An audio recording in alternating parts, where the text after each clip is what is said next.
Hello, everyone, and welcome to our second MEIEA Meets. My name is Armen Shaomian, and I'm the president of MEIEA, the Music and Entertainment Industry Educators Association.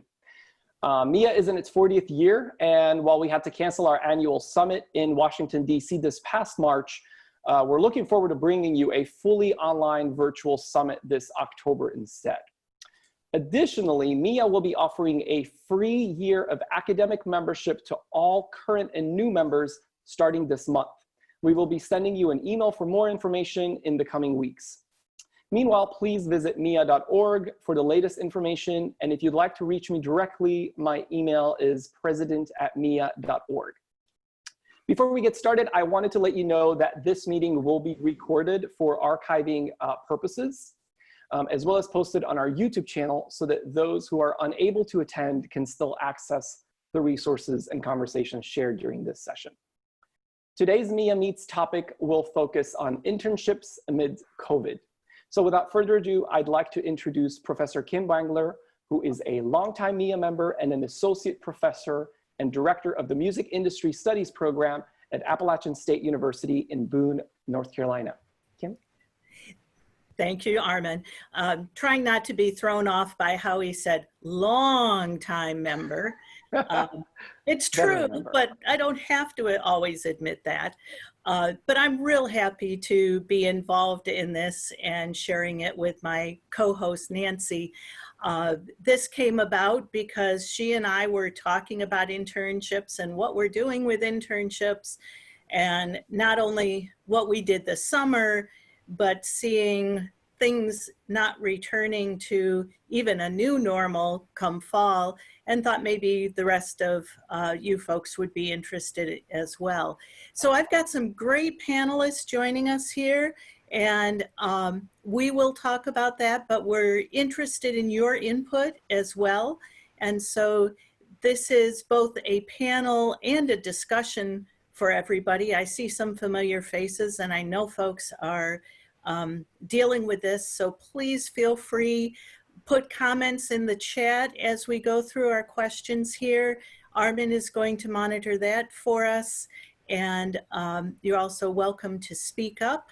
We will go about an hour, perhaps just a little bit past that, so if it's getting near lunchtime, you'll know how to plan accordingly there. So let me introduce our panelists today. My co-host is Nancy Tarr, and she is a music industry lecturer at SUNY Oneonta in New York, and executive director of Wald, a nonprofit placing college students with financial need in paid and sponsored internships in the music and entertainment industry. And Nancy is co-hosting with me, but she's also going to fulfill the role of a panelist because we want to hear about those paid internships that are in there. So we will get that. Also on our panel is Melissa Wald, looking for her on my screen here. She is on the music business faculty at MTSU and has served as the internship coordinator for the past 6 years. And Melissa, I'm sure you've done hundreds of internships. And she even helped me find an internship, which I took advantage of when I was on sabbatical a few years back. So I know she's a pro at that. And then we have Denise Grupp-Verbon. She is the internship manager for the School of Liberal Arts and adjunct instructor of music at Owens Community College in Toledo, Ohio. She has placed over 100 students in internships, and she is active in creating a variety of experiential learning opportunities for students as well. And she has been a harpist, we'll just say for many years, as Armen put it. Okay, so we want to get started. My first question for our panelists is to discuss the difference between virtual and physical internships. And I'm just wondering, as we put these together, can they meet the same objectives as physical internships, the virtual ones? And are they an acceptable substitute? And I think, Melissa, I'll throw that question to you first, if I could. Okay. Well, you know, in the spring, we all had this big thing happen right around spring break, but Nashville actually had the big tornado that went through downtown. So one week I kind of got a little bit of a trial run. I had about half of my interns say, oh my goodness, my office is damaged, I can't go in. So we were dealing with that and moving to remote in some cases already. And then the big thing hit and we had to go all remote. As far as can they meet the same objectives, I think it depends on the internship.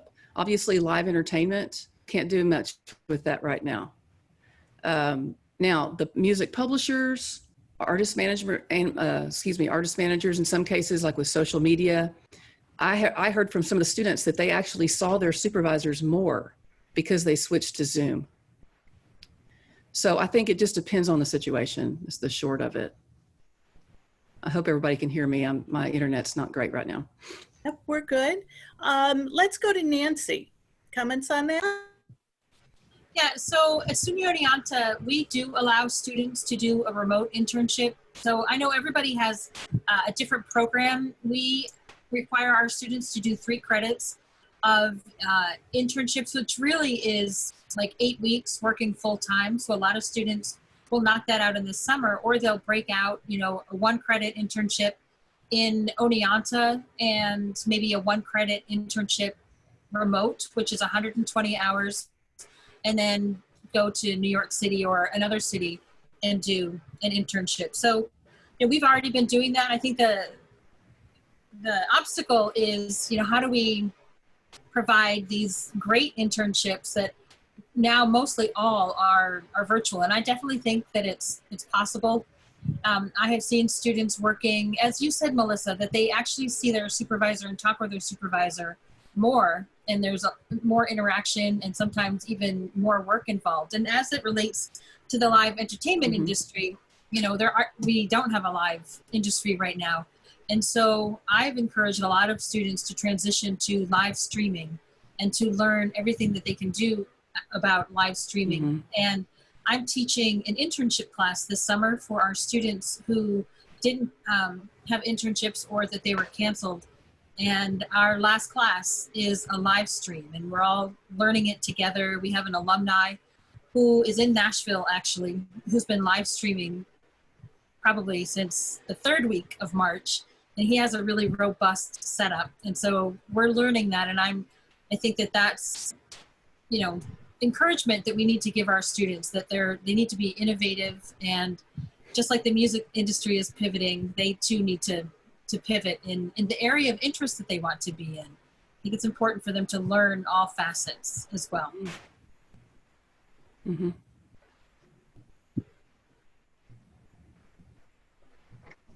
Little trouble unmuting there. Denise, hey, Kim. Thoughts on that? Oh, go ahead. Yeah, Melissa. Melissa's got something. Go ahead. Oh, I was just going to say, even with the limitations that we have, I have 26 interns this summer at various companies. So they're out there, you know.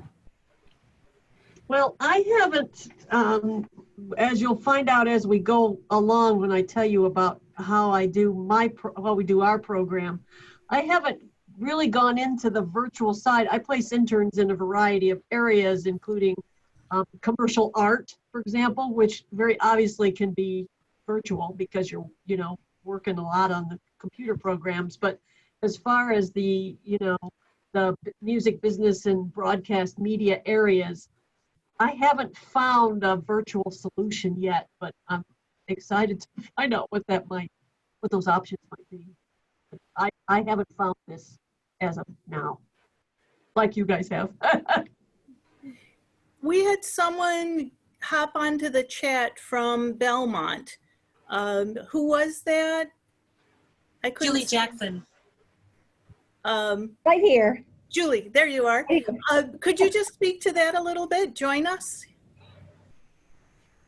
It was a challenge in the spring. It really was. We had the tornado that came through, and if I didn't have a company that was damaged, the actual building, I had students' homes that was damaged. So that was a challenge in and of itself.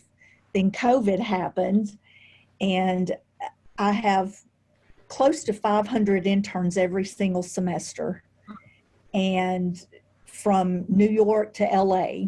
And so just trying to wrangle, it's like herding cats sometimes, trying to get them all together and figuring out the companies were crazy, but they adapted.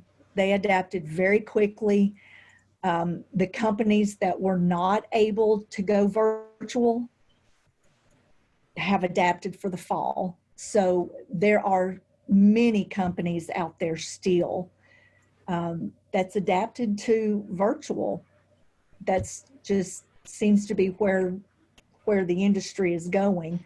Now, I totally agree with Melissa that, you know, live entertainment is not really coming back right now, but a lot of people are thinking out of the box and discovering other ways to have positive experiences for our students.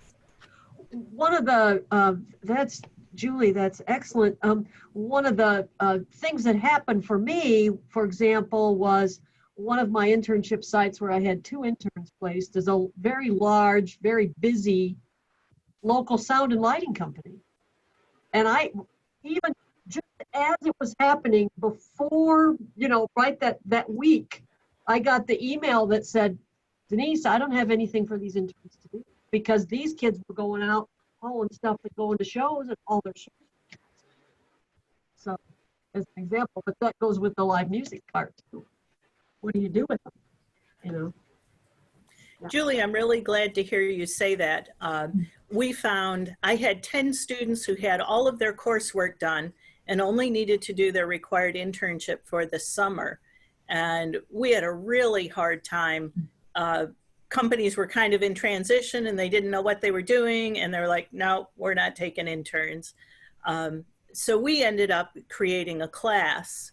And let me tell you, if you want a challenge, try to put together a 12 credit class on the fly for 10 students. Yeah, I can talk about that a little bit more. But I wanted to segue into that question next. We did create a course for the summer. I have no intention of adding that to my workload for the fall. But I'm wondering if any of the rest of you, and I'll go to my panelists first, any of you anticipating doing a course or put together a course this summer, and if you could talk about that. And maybe we'll start back with Denise. Well, and Kim, is this basically question number 2 is where we're going? What do you, Yeah. I've like got my homework here, right? It's paraphrased, yeah. So one of the things that we offer is the option of, and you can call it whatever you want, but we call it a capstone. So I have put students in a capstone type project because of their particular situation. I had one young man that worked for his parents owned a funeral home and it was out of town. And so doing an internship in town was not going to work for him. So we created this option of what we call a capstone project, which can count as an internship, but I always tell the kids it's more work than the internship because you have to come up with this whole proposal and have outcomes from that. A few years ago, I had a young man that completely produced a 6-tune CD from start to finish, including promotion, including, you know, everything that you need to bring that out. So we do have something available that can be created, but it's individual per student. I would sit down with them and say, okay, what would you like to do? Let's write this up. And I've got a whole sheet of guidelines and how to, you know, what you need to do with that. I created this massive document that probably makes them run screaming from the room, but helps them know what to do if that's their choice. Sure. Nancy, is Oneonta offering anything? Well, I'm teaching that internship class right now. We haven't really discussed an internship class again. In the fall, we are allowing students to take their full internship for virtual opportunities. And I think that that's really a case-by-case basis for us. But in the class that I'm teaching, they have some sort of a major assignment that they're doing, which I'm terming a mentor project. So we have learned what their true area of interest is, and then we're trying to encourage them to pivot to see how COVID-19 is affecting that area of interest. And each of them is doing a case study on that. So one student is doing sustainability in music festivals, and we have a music festival that we do on campus. So how do you, and she's reaching out to all the major festivals and learning about what practices they have in place. And then how can you transfer that to our music festival? Another student is interested in visual design and art decor and visual production. Now those companies, they have to pivot as well. So he's researching how those companies are pivoting. And some of those companies are pivoting to clean offices and do setups for real estate also. So they're actually learning a lot of interesting details about that business. And then again, I use this word innovation. They're really seeing how the music industry innovates. We know, having worked in the music industry, that we always have a feast or famine. We go up and then we go down. And that, now we're at a low point and a big transition, and they have to adapt. So I think that by them creating these case studies and seeing how their mentors are pivoting, it helps give them a new set of skills as well. Kim, I'm just going to jump in right here. And also we had Jeremy Peters at Wayne State in Detroit. Do you want to just comment on that? You said you guys did a mix of virtual internships and practice-based research projects. My wife's on the call right now, so it might be better if somebody reads it. All right, so he said that when possible, they did virtual internships and then worked with students on practice-based research projects if they couldn't find anything for them. And I also know, Matthew Dunn, you had raised your hand from South Carolina. Sorry, I was muted for a quick second. You're good. Yeah, so I come from a live entertainment background. I was a concert promoter for 20 years. So knowing the complete and total shutdown of the industry as a whole, I provided encouragement to my students to say, this isn't a forever. Reach out to these companies and ask them if you can contribute to the development of their marketing, if you can find ways to cross promotion, if you can broaden their footprint locally, potentially even outside of their general, like traditional secondary, tertiary market area. If they showed initiative, if they showed that they were passionate about it, like any company is welcome to hear, I'm willing to do whatever. That's not the right answer. If the student went to an organization, was like, here's my skill set, here's what I'm good at, here's how I could contribute, it spawned opportunities, and I encouraged them to do so from a remote perspective because it provided them with that unique opportunity that if they were isolated in Maryland, they could work in Seattle, they could work in Los Angeles, they could even work in London if the opportunity presented itself. And at the end of the day, when it came to work experiences, all they needed was one to work out. When it came down to it, it simply was you get what you get out of it what you put into it. And I've seen some of my students get considerable success this summer in this environment. I see Gigi Johnson at UCLA as well. Thanks for being here, Gigi. You also had a similar experience, yes, with your students? Yeah, and some of it was that it did open new opportunities in other cities. So we had students interning and doing some really, I would say, valuable additional efforts for these companies who were suddenly also short-staffed or having to flex.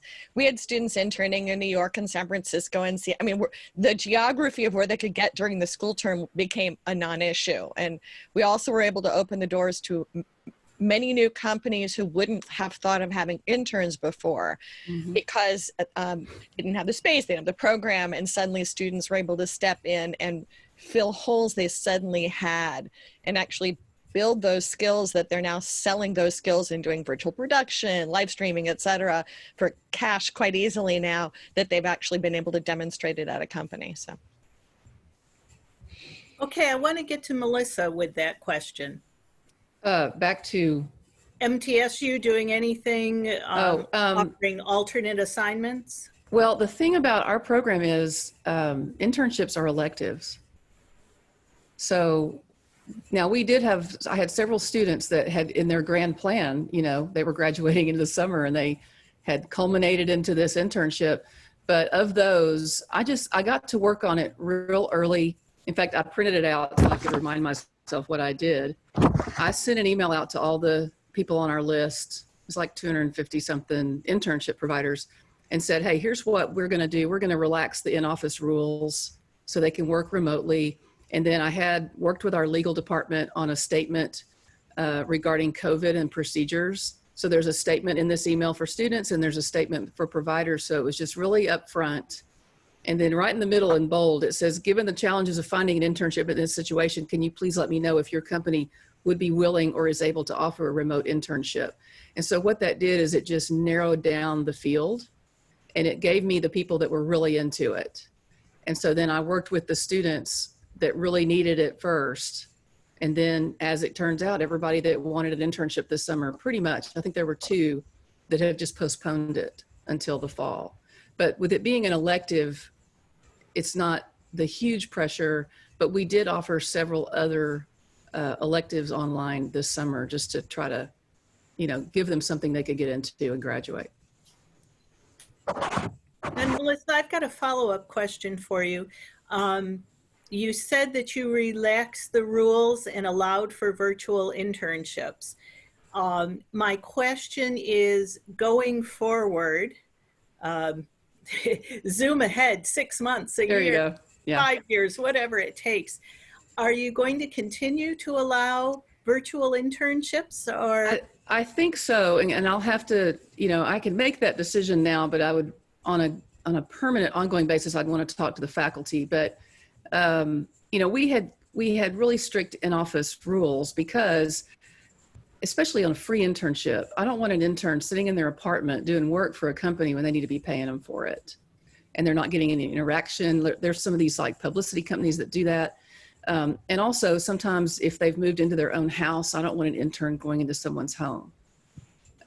So that's why we had those rules. So when I say we're relaxing the in-office, I'm meaning, look, you know, we're going to be monitoring this a little more carefully. I check in with the supervisors more often, but realizing that we have to do this or they're not going to get any experience. You know, and so, I mean, I read these timesheets that they turn in so carefully just to make sure that what's happening is really what we want to have happen and not just somebody doing some work and there's no interaction. Absolutely. But yeah, I think in the fall, definitely we're going to be doing it this way for sure. And that segues into my next question on the list. And that is how these virtual internships are, if they have any implications for paying. I know paid internships are few and far in between to start with, but I'm wondering if people have seen a change there. And I know I want to start with Nancy, because if you notice on Nancy's beautiful purple screen here, we also have the Well Done logo. And I wanted to make sure she got to tell you all what that program is and how cool it is and the opportunity that it provides for students. So Nancy, tell us about Well Done. So Well Done was founded in 2012 out of a tragedy. Chris and Deborah Dunn's daughter was a volunteer at Bonnaroo and worked her way through the music industry ladder of volunteering and interning, and ended up getting hired full-time by Rick Farman at Superfly. And they moved her out to San Francisco to open up the San Francisco office. And sadly, she was hit by a bus 3 weeks into her first full-time job and passed away. And out of that tragedy, though, Rick and Chris and Deborah decided to do something positive in Emily's honor and created Well Done. And they wanted to support students that didn't have the financial means that Emily had. So fast forward to today, we've placed over 100 students in paid or sponsored internships. 70% of our students come from public universities. 80% are women. That's not that we choose women to do the internships. That's actually who applies to us. 40% of our students were students of color. And then this year we were taking 10 students to Bonnaroo for an immersion program. And they would have worked hands-on with, the different department heads and the externship program. And then we were creating educational programming alongside of that. So we will start that next year. I'm really excited about that. We'll probably grow it a little bit so that it's bigger. But we actually do have students who are interning this summer, and they are being paid. Well, they're sponsored internships. But we have found that there are some companies that are offering paid internships that we partner with, so that if a student with who has some financial issues, who's been able to get a paid internship, but maybe they are in Atlanta, Georgia, and the internship is in Los Angeles, and they need some funding for travel or a down payment for their apartment, we do help provide payments that way as well. So we too are, pivoting to the virtual internship arena, and the students are doing real incredible work also. And I can see it because most of it appears online also. And there's still rich experiences. Nancy, can you tell us how people can learn more about the Well Done project? Well, you can go to www.welldone.org, and we have applications for students up there. They just download that application and they apply. So when students apply, they're interviewed. They need to have the application, an essay, a recommendation, and what we have found over the years too, which is why I developed the immersion program, our mission is to increase the socioeconomic diversity of the music industry. And we find that there's a certain pool of candidates that have a lot of great skills, but they don't have music industry experience. And that's why we wanted to create the immersion program, so we could provide that music industry experience and then place them in internships. As a professor, I read a lot of resumes, so I work with students who actually apply to Well Done to redo their resume. We set up some mock interviews as well so that I can coach them on interviews. If they don't have the right experience in their first year of application, I also recommend ways in which they can gain that experience throughout the year, whether that's volunteering at their local venue or even on campus. I mean, there's so many opportunities on campus. But the other obstacle we find is too that some students are going to school full-time, working full-time, and there's just no more room in their day. So, however we can provide opportunities and access, that's what we do. We open doors for students where that door is traditionally closed. Great. Can I just quickly jump in as well? I just posted a link. So for all the resources shared today, please feel free to click on the link. I'm kind of keeping a document running tab of links and resources shared along with the email of our panelists, because I know a couple of you asked about their contact email. I was going to ask Nancy really quickly, before we started today, you briefly mentioned Endeavor Impact. Can you also touch on that real quickly? Oh yeah, so I put the link there up at the top. So, in this conversation about virtual internships and educational experiences, Endeavor is doing a very robust series called the Endeavor, I think it's called the Endeavor Impact Series. And it's multiple tracks, multiple days a week. And I think in August, they're actually really doing some one-on-one work with college students as it relates to resume building, mock interviews. I know that Downtown Music is also doing, I think it's a week-long seminar as well. So there's some really interesting alternatives that are out there. So for the class that I'm teaching too, the students have to watch an educational webinar, and we discuss that. And the other piece to that internship class is that I'm having one-on-one sessions with those students, acting sort of like a career coach. And I think all of you know too, sometimes it's really hard to draw out what that student is really interested in. I want to be a producer. Well, what does that mean exactly? And I've used, Stanford University has a program called Design Your Life. It is great. And yes, designing your life. And there are so many free resources to work with that program with your students, and it was very revealing. And there's really, I think that now more than ever, that one-on-one relationship with students, although it's super time consuming, it's incredibly beneficial. And I'm planting seeds and I'm seeing the students blossom in this class, but I do that also, with Well Done. But the Designing Your Life, I highly recommend everybody check out that program also, and the book. And there are easy videos on YouTube. There's actually, I think, a course on Coursera. So I'll put some of those links in there. But it's a way for the students to just think about their lives differently, especially in transition. Mm-hmm. Great. We've got some more topics to cover, but Melissa, will you just jump in quick and tell us what you're seeing, if there's anything different in pay between the virtual internships and the physical ones? Well, over the summer, it was kind of like a all hands on deck, let's see what we can do. And I worked with some funding opportunities from MEIEA. So 3 of our students got scholarships to help pay for the cost of the internship and all that. And then some of the companies are paying. Some of the large companies for the summer decided they just couldn't do it. Like Universal normally has paid internships. Sony has paid internships. They just didn't feel like they could transition that quickly. I'm hoping that they will decide for the fall. I've been putting out some feelers. And then we have also, a lot of our students will minor in entrepreneurship. And because they minor in entrepreneurship, we have a resource. Let's see, I was kind of preparing myself today. It's through the Tennessee Small Business Development Center, and there's a representative on campus, and they can actually apply if they have an unpaid internship. This department will pay them for their hours.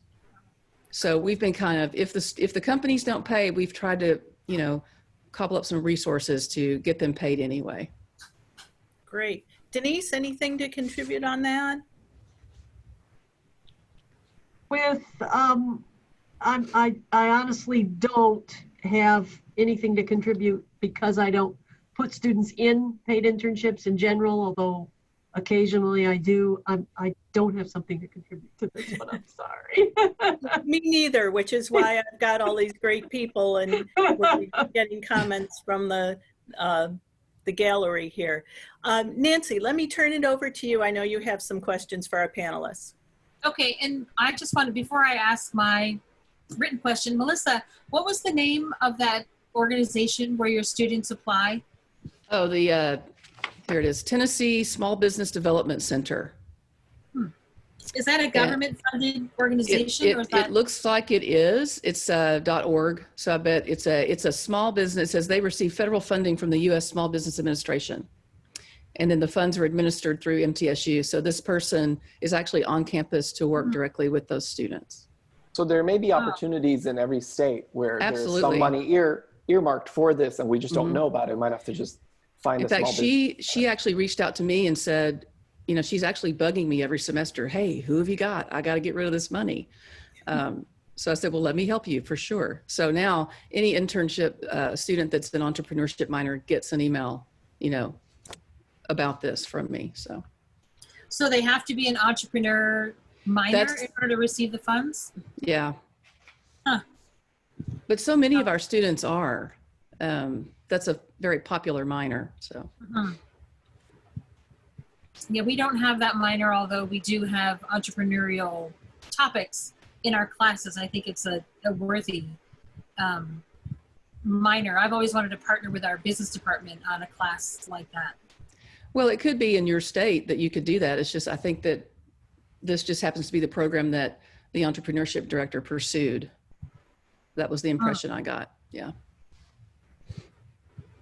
So the question that I wanted to ask, it's always the number one question I think that students ask, and we as professors, always are asking, what are the best resources for finding out about internships? So Melissa, you did talk about your list that you have of internships. Yeah. I know that SUNY Oneonta, we too have, a long list of internships, but sometimes that list doesn't really match the students' interests also. So, that's a constantly evolving list. So I just wanted to open up to Kim. I'll ask you that question. So what are your resources for finding internships? We do ours a little bit different in that each student, as part of the process of learning how to find a job, each student has to go out and find their own. So I don't have a list, although I'm thinking about, as soon as we're out of all this, sneaking into Melissa's office and stealing her list of 200. But we do it a little different in that we send each student out to find their own. So I'd be very interested to know what resources everybody else is using, but I make my students do their own. Oh, I do too, definitely. This is just to kind of, I tell them we've plowed the field for them, so to speak, right? Because we know that we've worked with these people know who we are and what we expect. But, you know, I tell my students, I cannot get you an internship. I can't call somebody and say, hey, here's this student that hasn't taken any initiative, and guess what? This is your student this semester. So they know that they have to go out and find it. We just give them a little bit of a hint, you know, ahead of time. Denise, how do you handle internship resources? So in my, guided a little bit by what the college wanted when I started doing it, is that I go out and create relationships with these companies and individuals in the community. I meet with them individually, and I actually, each of these sites is fully vetted by me personally. And in a sense, I'm creating the internship experiences because I'm reaching out to, well, I gave the example of the sound and light, the local sound and lighting company that's owned by a friend of mine. It's a good example. And I go to them and I say, hey, we've got this new program. I've been placing interns in the music business program since 2012. I say, okay, they're required to do an internship. Would you be willing to take it? And then we have a discussion and we create that relationship for the kids. And then that's one of the sites that's available.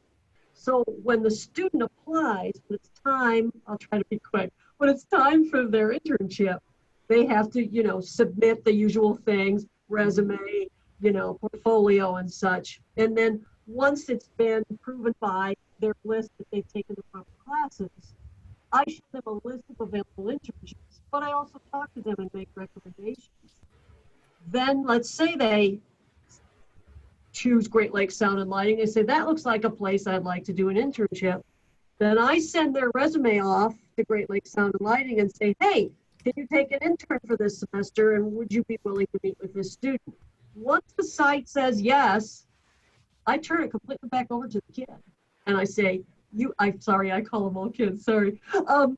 I say, here's the contact person, here's who you need to call, go over there and do an interview, because we're trying to teach them about it.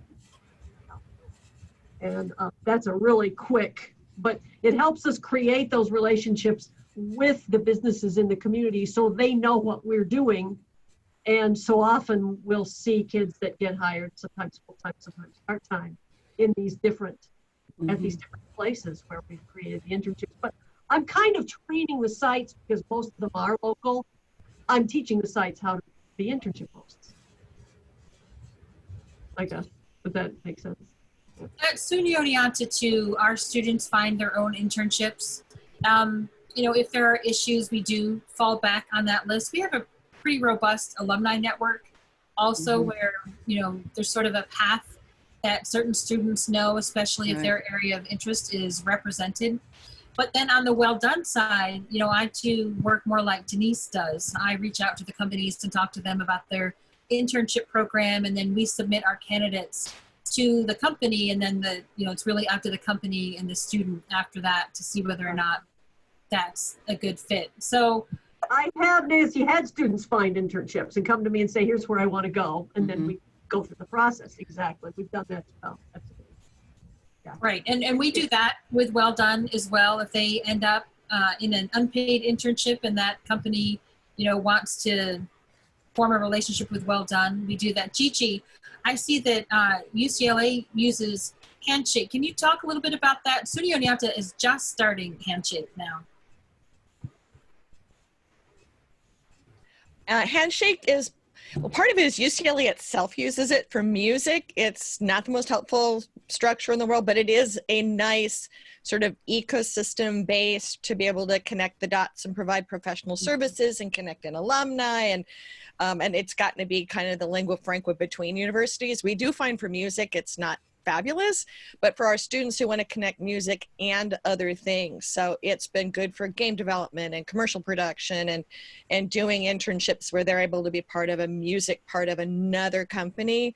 It's been a great connective tissue that's outside our ecosystem. But for us, it's a little of a foreign language still, so.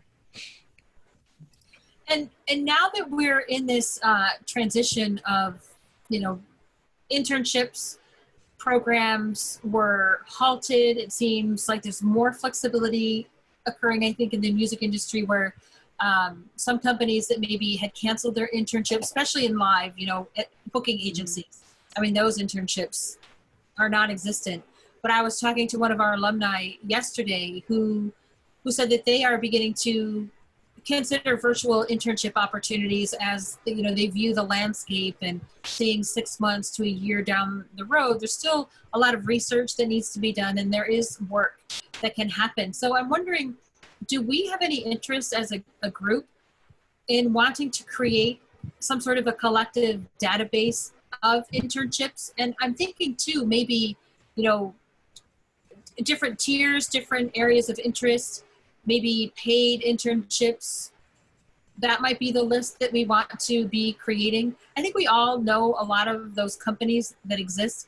Melissa, you talked about the record labels. They seem to be paying. Agencies were paying. Definitely companies that are in major cities like New York and LA. I think with some of the legal ramifications of unpaid labor, they've transitioned to paid opportunities. I think one of the struggles that I face is that internship coordinator at a company probably was an intern, then they became the internship coordinator, and then they get promoted. So they're always changing also. And then at the same time, no one wants to give up their context for their great internship. So there is a fine line of providing, a good database for all of us to be using together. So I'm going to open that up to the floor to see if that's something that MEIEA would like to do. I know, Melissa, you have your list, we have our list, and truly I'm not even sure how updated our contacts are on that list. Well, I have been, we just this last year went to Handshake, and it's been good and bad. I maintain my own list just because I want control over it, to be honest. But I spend I spend as much time cultivating those relationships as I do working with the students, and it's just a constant updating. But I got an email yesterday from somebody that same thing happened at an artist management company. Oh, this person's now going to be this person, and they copy me on it, and we have a conversation, and I'll say, please go and update your information on Handshake. So that has helped, because not only do I know about it and I can keep that information, but the current information is there in Handshake. And so I send out reminders from time to time to the companies to please keep updating. So that's something that, not just a MEIEA thing, but those relationships are out there for anyone to see. So because I have never used Handshake, so is that national then? Any student who's looking for a music industry position, yes, it just lives in Handshake? Okay. It does. In fact, a little rumor I think I heard last year is that it's pretty much open to any student that wants to download the app and look and search, and then you can tag your favorite companies. I've seen students get in there and they get so excited, like, hey, Universal just posted a new internship, and it'll pop up just like on your phone, like it's gonna rain in 10 minutes, those little alerts that you get. And then with companies, they just simply checked the box to add MTSU to their network. So they only have to update things once. It's just a huge relational database. It's like LinkedIn for jobs and internships. Yeah. So it's post once, publish everywhere. Armen, sorry, I know you wanted to say something. Yes. Oh, no, I was just going to comment back on Julie had written about. That's amazing that your students get some sort of stipend per term, especially if they are interning at a nonprofit. Can you just touch on that? Because I need to convince my school to do that. Hi, everyone. So yeah, I actually, and I didn't even know this was a thing until a student told me about it. So I don't know how widely it's, marketed at our school, but depending upon the credits that they take, if they're interning at a nonprofit or government institution, they can apply for this stipend. And I believe you can get it multiple terms. So in our program, we have one required internship for entertainment management track majors, but they often do more than that. And I've heard of students getting the stipend more than once. I don't know if it's through maybe a grant that the university has. That was kind of my first thought, but I can look into it and try to report back to you, Armen, if you're compiling that document. And then if it's a resource everyone can take advantage of, awesome. I think one of the things also to Melissa's point is that so many of the internships are more local. I mean, everybody wants to work for Universal and Warner Music, but I have a lot of relationships with the local theater and our independent movie theater and the Arts Commission. And so I've been able to place students through those much easier because those folks don't have the resources or the knowledge to go and figure out how to create an account on Handshake to then post for something that's so local that they're looking for.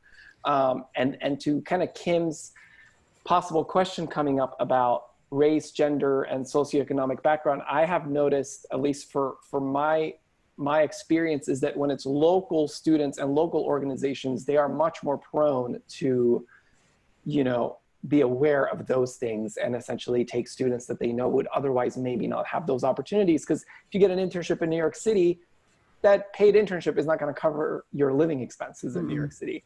And so what I've noticed is no matter whether it's commercial music industry or performing arts, the one thing everybody is really dying for is some sort of social media presence right now.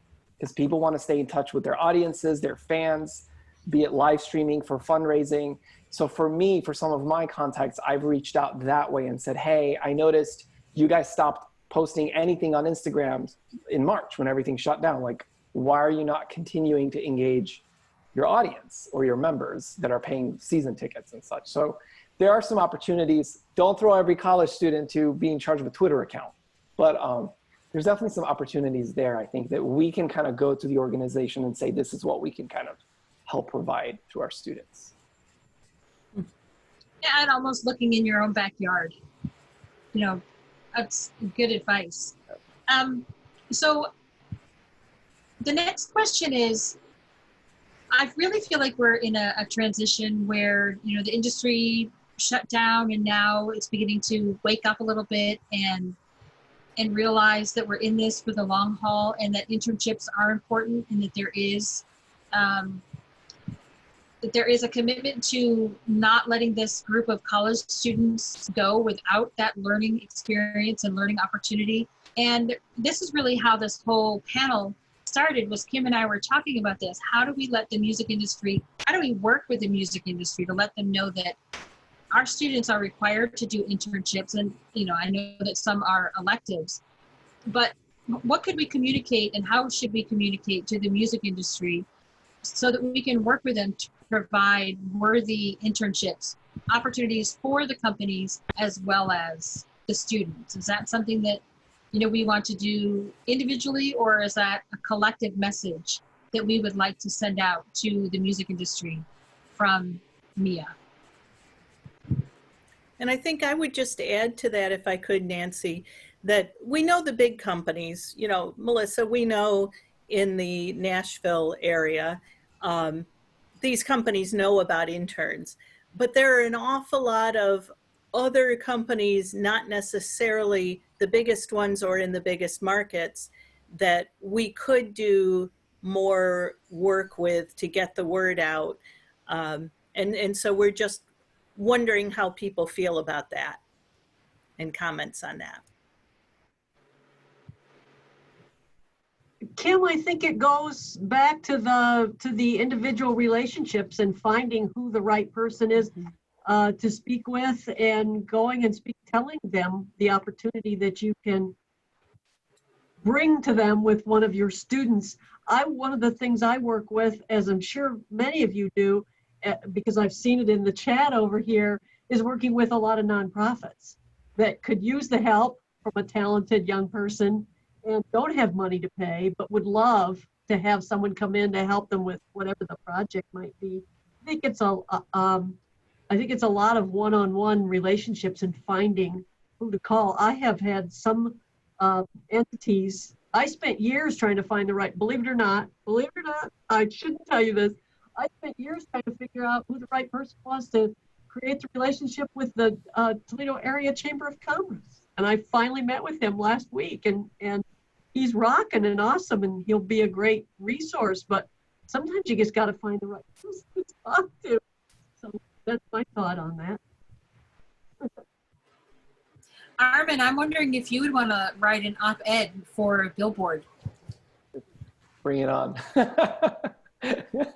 I just think that a collective raising awareness, and then we can point to that article if there's just a little bit of amplification of this online in music media, that then we can take that back to our contacts. And Denise, I think you're right. You know, you have to have that one-on-one relationship, but I think it helps if we, you know, push that ball down the road a little bit and just say, we're here to help you with this transition. And Armen, I think what you said too, you know, social media presence is going dark because they don't know what to write about. So that's a definite place where students can step in. And even in my class, I'm encouraging students to take the Facebook Blueprint class. There's so many great certification classes that students can be taking to hone their skills and then offer those skills out to local companies or national or global companies.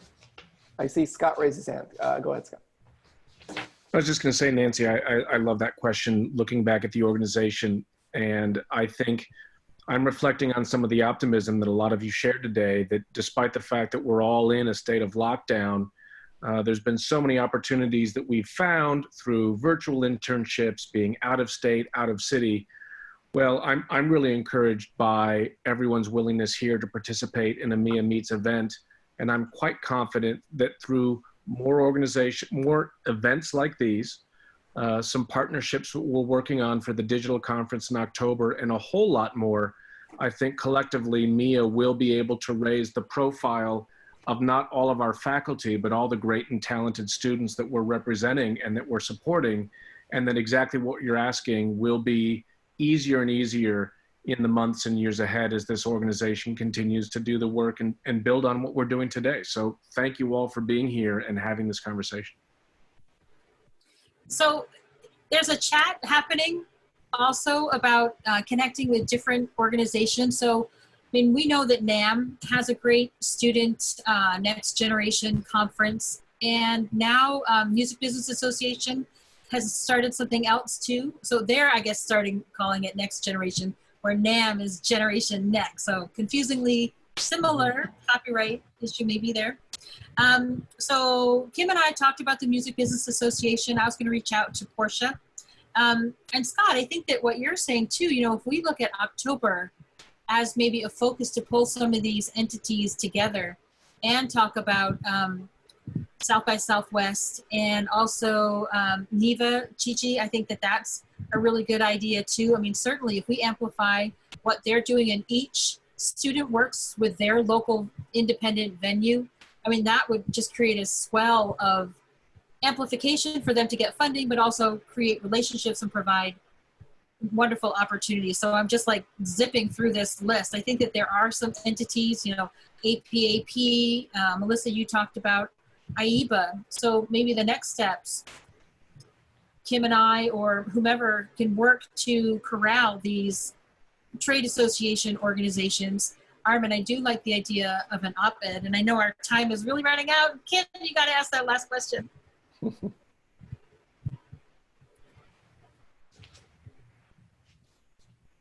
On to our last question that I posted in the chat section there. I'll just quickly ask for 1 minute comment from our panelists and then maybe a minute from anyone else who would like to jump in.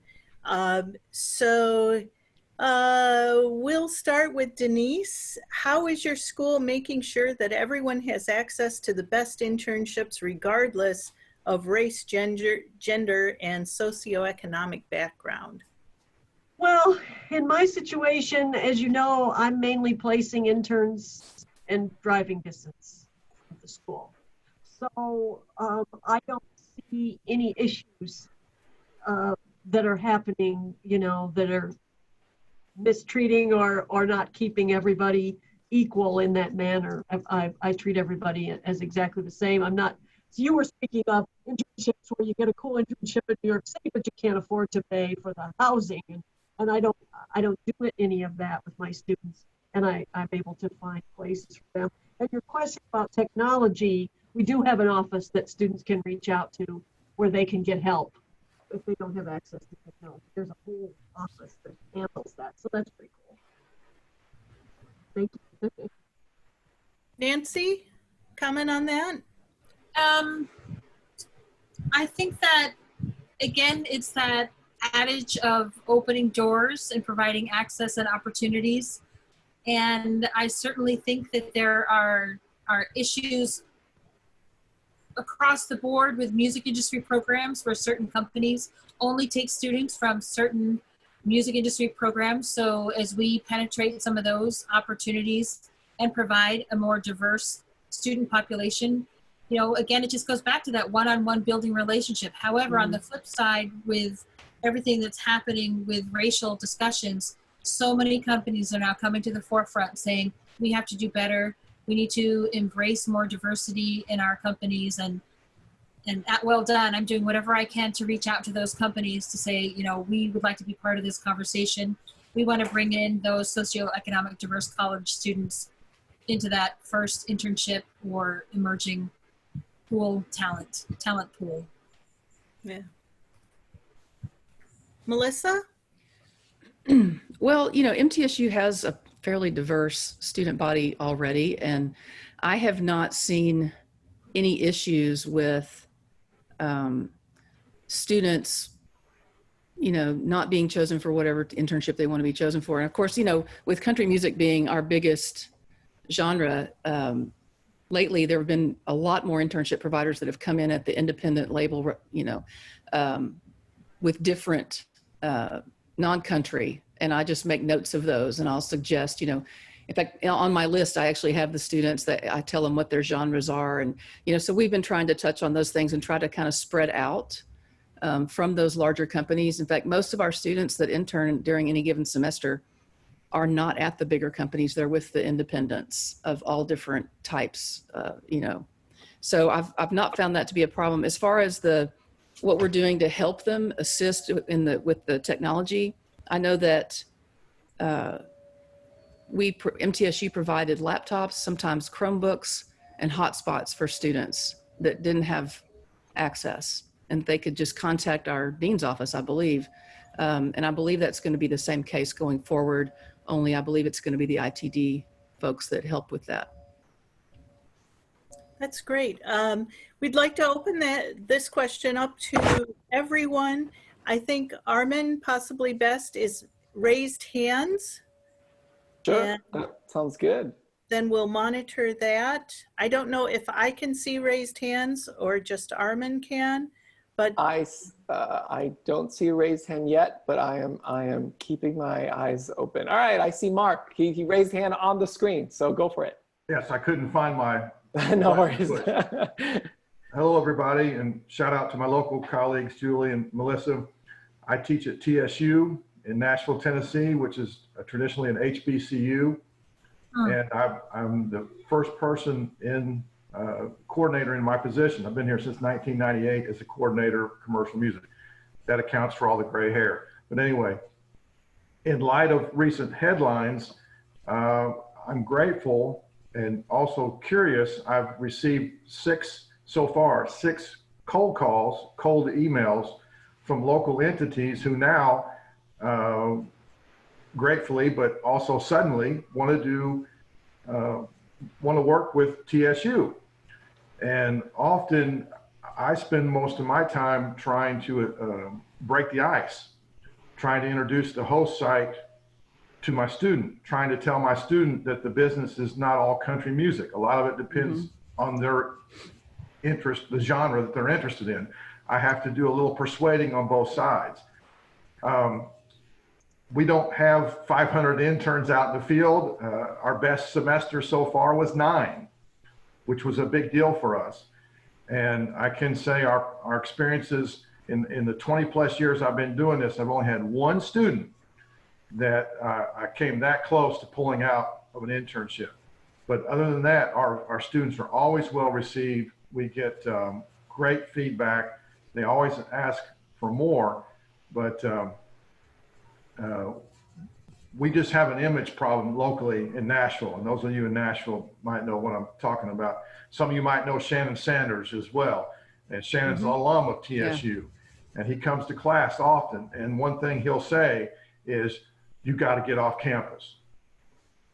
And the students know what he's talking about. You've got to get off campus. But I'm meandering a little bit, but I think the climate, especially the locally climate, is very receptive now to some changes. And I hope that this is change that we can sustain and spread these opportunities around for everybody. So that's my 2 cents. Matt Thomas, is it? Yes. Can everyone hear me? Yep. Yes. Hi. I'm at the University of Hartford in Hartford, Connecticut. And so far, I haven't seen any impediments based on race or gender so much. Mm-hmm. Our issues are more socioeconomic and geographic, what I call geographic diversity.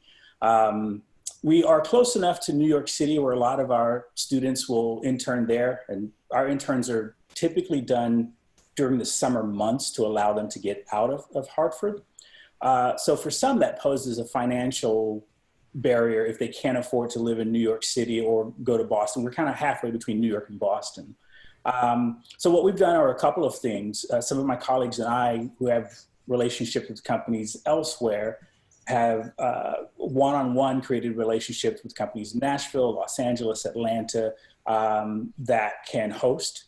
So our students can get outside of the region. And of course, we pitch that as geographic diversity, bring someone into LA that's not from LA or not from the surrounding areas. And on one occasion, which I'd like to see more of, I was actually able to go to my Dean of Finance to look for grant monies for a student to help with, this was in New York actually, but to help with some of defray the cost of housing over the summer. Our university's interesting in a way that the students typically don't receive financial aid during the summer months.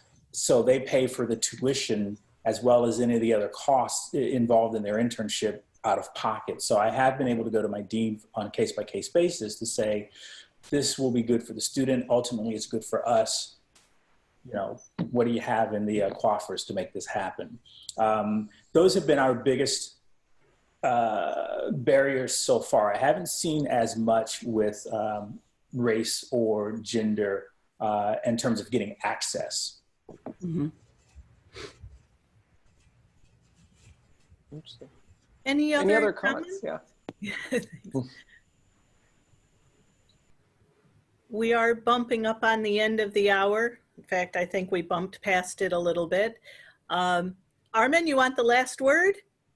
I just wanted to thank everybody for being here. This has been exciting. There's always some great ideas shared. And honestly, it's nice to just kind of meet and chat every now and then. I know we're all kind of zoomed out, but you know, this is the new reality for us. I do have. May I jump in just real quick? Yes. Yes. Thank you.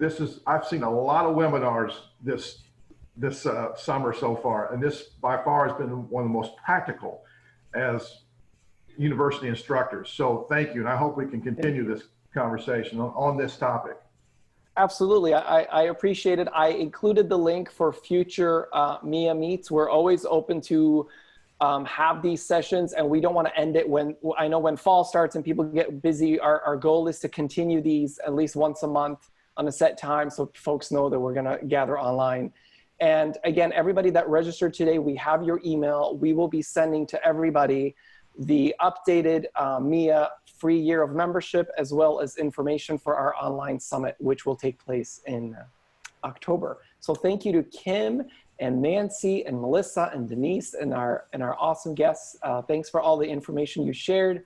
I will also try to send out this document that I shared as well. And meanwhile, if there's anything else you want me to add to that document, just reach out to me. My email is president@meia.org, and then I can forward that on. So thank you very much to everybody. Thank you, everyone. Thank you.